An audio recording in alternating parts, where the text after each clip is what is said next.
జగన్ వేసే బిస్కెట్లకు ఆశపడి 1000 కోట్ల పని అడిగానని నాపై తప్పుడు ప్రచారం చేస్తున్నారు. ఈ విధంగా మాట్లాడే వాళ్ళు జగన్ పడేసే బిస్కెట్లకు ఆశపడేవారే. ఇలా మాట్లాడితే మీకు ఎంత అందుతుందో చెప్పండి. 1000 కోట్లు కాదు 10,000 కోట్లు వరకు అడిగానని కూడా చెబుతారు. జగన్ను ఒక పైసా సహాయం అడగలేదు. అలా అని నిరూపిస్తే రాజకీయాలను వదిలేస్తా. జగన్ పక్కన ఉండేవాళ్లు ఊసరవెల్లులు. అవసరానికి వాడుకుంటారు. అవసరం తీరాక పుట్టుకునే అనుమానిస్తారు. తన తల్లి విజయమ్మపై నిందలు వేశారు. ఒకసారి ఆలోచన చేయండి. వైఎస్ఆర్ మరణం వెనుక రిలయన్స్ హస్తం ఉందని జగన్ అన్నారు. అంత నమ్మారు. ఆ సంస్థపై దాడులు చేశారు. కేసులో ఇరుక్కున్నారు. జగన్ సీఎం అయ్యాక ఆ సంస్థ చెప్పిన వారికి ఎంపీ ఇచ్చారు అని షర్మిల తీవ్రస్థాయిలో విరుచుకుపడ్డారు. తెలుగుదేశం పార్టీ అయినా, జగన్మోహన్ రెడ్డి గారికి చెందిన వైసీపీ పార్టీ అయినా బీజేపీ పార్టీతోనే ఉంది అని మరొక్కసారి స్ట్రెస్ చేస్తున్నాం. ఎందుకంటే గత 5 సంవత్సరాలుగా ఈ విషయమే మళ్ళీ రుజువు అయింది. గత 5 సంవత్సరాలుగా జగన్మోహన్ రెడ్డి గారి పార్టీ కూడా, ఈరోజు చంద్రబాబు గారు అయితే ఎలాగో బహిరంగంగానే బీజేపీ పార్టీతో పొత్తు పెట్టుకున్నారు.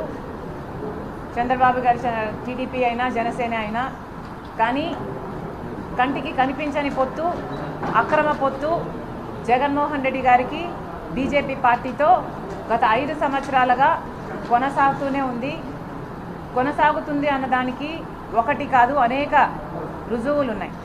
గత 5 సంవత్సరాలలో బీజేపీ ప్రవేశపెట్టిన ప్రతి బిల్లుకు వైసీపీ ప్రభుత్వం కూడా, వైసీపీ పార్టీ కూడా మద్దతు ఇవ్వడం జరిగింది.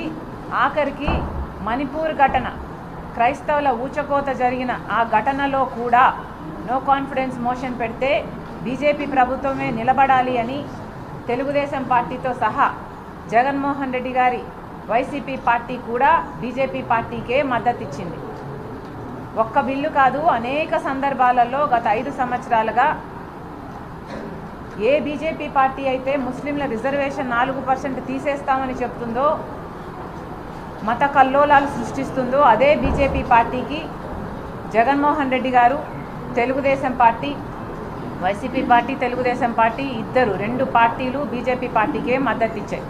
జగన్మోహన్ రెడ్డి గారి ప్రభుత్వము గత 5 సంవత్సరాలుగా బీజేపీ పార్టీకి చెందిన అదానీకైతేనేమి, అంబానీకైతేనేమి, వీళ్ళిద్దరికే కాదు, బీజేపీ బిహెస్ట్ మీద, వాళ్ళ కోరిక మీద ఎవరు ఎప్పుడు ఏది కోరితే అది చేస్తూ వచ్చారు జగన్మోహన్ రెడ్డి గారు. ఆఖరికి మన గంగవరం పోర్ట్ల లాంటివి కూడా పెద్దవి కూడా ఇవ్వడమే కాకుండా ఆఖరికి విశాఖపట్నం స్టీల్ ప్లాంట్ కూడా ఈరోజు ప్రమాదంలో పడింది.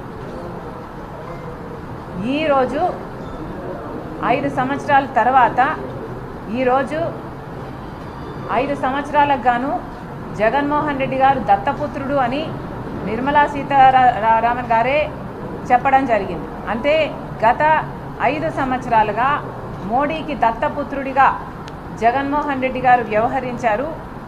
జగన్మోహన్ రెడ్డి గారు రాజశేఖర రెడ్డి గారి వారసుడు కంటే కూడా ఎక్కువ మోడీ వారసుడిగా, మోడీ దత్తపుత్రుడిగానే ఎక్కువ వ్యవహరించారు. ఈరోజు ఎన్నికలు వచ్చాయి కాబట్టి కొత్త నాటకానికి తెరలేపుతూ ఈరోజు బీజేపీ పార్టీకి చెందిన అమిత్ షా గారు నిన్న మాట్లాడతారు, వైసీపీ ప్రభుత్వం అవినీతిలో మునిగిపోయింది అని. అయ్యా అమిత్ షా గారు, మీరు కేంద్రంలో అధికారంలో ఉన్నారు.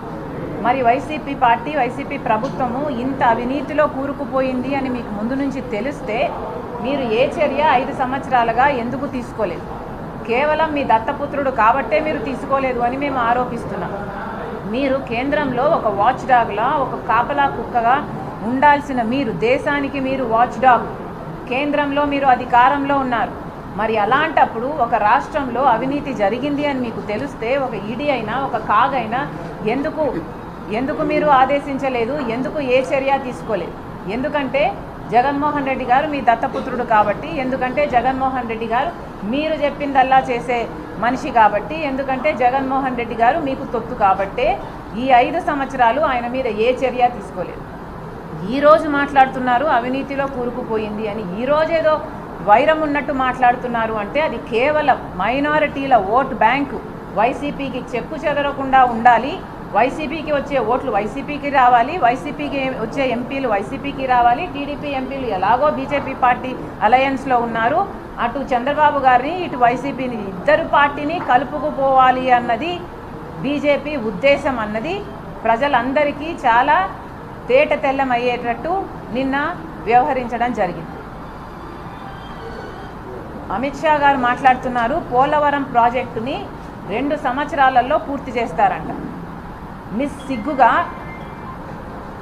ఎలా మాట్లాడగలుగుతున్నారు ఈ మాటలను అడుగుతున్నాం. 10 సంవత్సరాలైంది ఆంధ్ర రాష్ట్రానికి బీజేపీ పార్టీ ద్రోహం చేయబట్టి 10 సంవత్సరాలైంది. ఈరోజు మాట్లాడుతున్నారే తిరుపతి వెంకటేశ్వర స్వామి ని కాపాడుకోవడం కోసము, గుడిని కాపాడుకోవడం కోసము మీరు అలయన్స్ పెట్టుకున్నారు అని. అదే తిరుపతిలో మోడీ గారు 10 సంవత్సరాల కింద వచ్చి, ఎన్నికలకు ముందు వచ్చి మేము ప్రత్యేక హోదా 10 సంవత్సరాలు ఇస్తాము అని మాటిచ్చి వెళ్ళాడు. 10 సంవత్సరాలుగా 1 సంవత్సరం కూడా ప్రత్యేక హోదా ఇవ్వలేదు ఆంధ్ర రాష్ట్రానికి బీజేపీ పార్టీ. 10 సంవత్సరాలుగా ఒక్క హామీ కూడా, ఒక ప్రత్యేక హోదా అయితేనేమి, పోలవరం ప్రాజెక్ట్ అయితేనేమి, రాజధానికి నిధులు అయితేనేమి, కడప స్టీల్ ఫ్యాక్టరీ అయితేనేమి, దుగ్గరాజపట్నం పోర్ట్ అయితేనేమి, అటు నార్త్కు ఇటు రాయలసీమకి స్పెషల్ ఎకనామిక్ ప్యాకేజీలు అయితేనేమి, స్పెషల్ రైల్వే జోన్ అయితేనేమి, ఒక్కటంటే ఒక్క వాగ్దానం కూడా బీజేపీ పార్టీ 10 సంవత్సరాలుగా నిలబెట్టుకోలేదు. ఒక్క రకంగా కూడా ఆంధ్ర రాష్ట్రానికి మేలు చేయలేదు. మీరు కేంద్రంలో మీరు అధికారంలోకి రావడానికి ఎన్ని వాగ్దానాలు చేశారు? 2 కోట్ల ఉద్యోగాలు ఇస్తామన్నారు. అంటే సంవత్సరానికి 2 కోట్లు అంటే 10 సంవత్సరాలు మీరు అధికారంలో ఉన్నారు, 20 కోట్ల ఉద్యోగాలు మీరు ఇవ్వాల్సి ఉండింది. కానీ అది తుంగలో తొక్కారు.